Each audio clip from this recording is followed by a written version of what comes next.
Oh,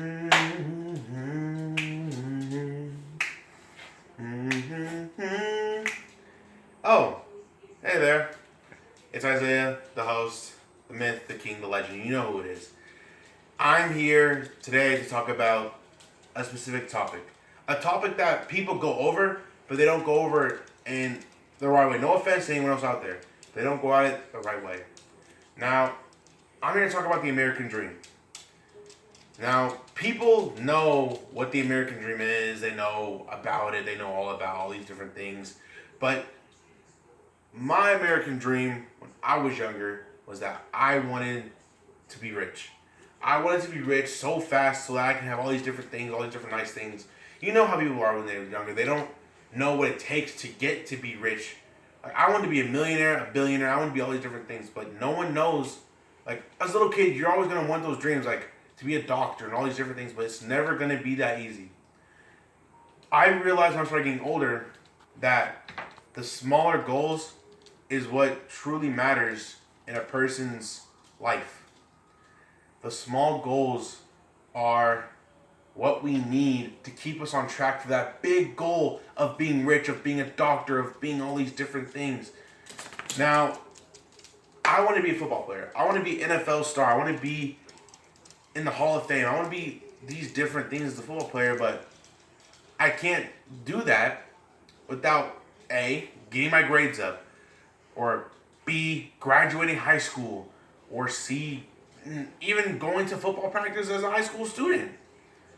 Like, you can't be what you want to be without meeting the small goals first. The small goals are what truly matters in a person's life.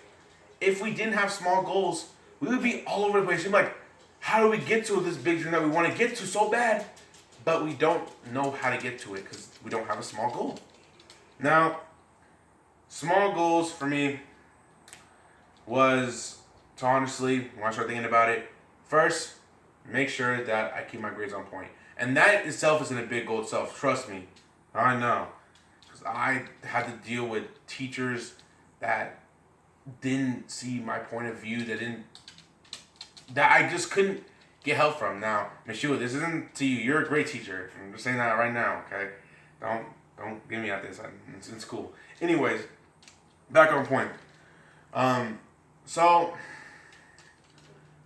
I realized that the small goals itself can be even big goals itself. Graduating high school is a small goal for me because it's a goal that's going to help me reach where I want to get to.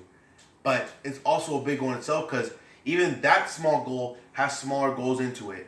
Like turning in my homework, doing my papers, doing all these different things, make sure I'm organized, keeping out of drama, all this other stuff that is in school, And that is what I realized when I started growing up and started living life. And then I realized that if I want to get rich, I gotta have money. And they have money, I gotta get a job. So when I got a job, I started realizing, oh, this is a lot harder than I thought it was gonna be when I was little. And that made me boom, boom, boom.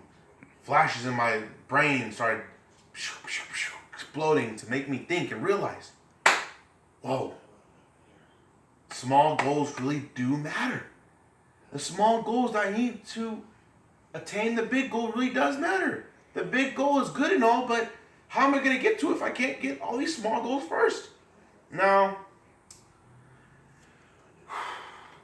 I have friends that have had big goals and they were burning bright. They're going to reach their goal and they didn't know where to go.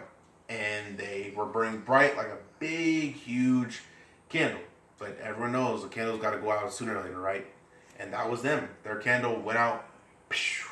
The brighter the flame, the more faster it goes away, they say. That was true for them too. The light went away like that, and they lost their big dream, and now they don't know what they want to do because they didn't have the small goal to reach the big dream. You're probably wondering, Isaiah, how did you know all of this? Even though you say you realized it, how did you know all of this in the first place? Well, honestly, I had good role models such as my mom and my dad. They're both very hardworking people. They both struggled from back then in the past, and they both had a big dream themselves, which is to be having a good family, being rich, and all these other different things, right? But they realized that to get there, they had to work extremely hard to where they are now. And honestly, I'm glad to say that they're doing pretty well for themselves right now, and I'm happy for that. And they're my biggest role models to help me realize that the small goals are going to take hard work, but it's worth it in the end to reach my big goal of being rich, famous, and all these different things in my life. And I really do I appreciate them for that, and that's what helped me realize my goal. Like, I don't know, like, without them, I don't know if I could do it with all these different influences in my life. And I really do, let's get on top back to the American dream. Honestly,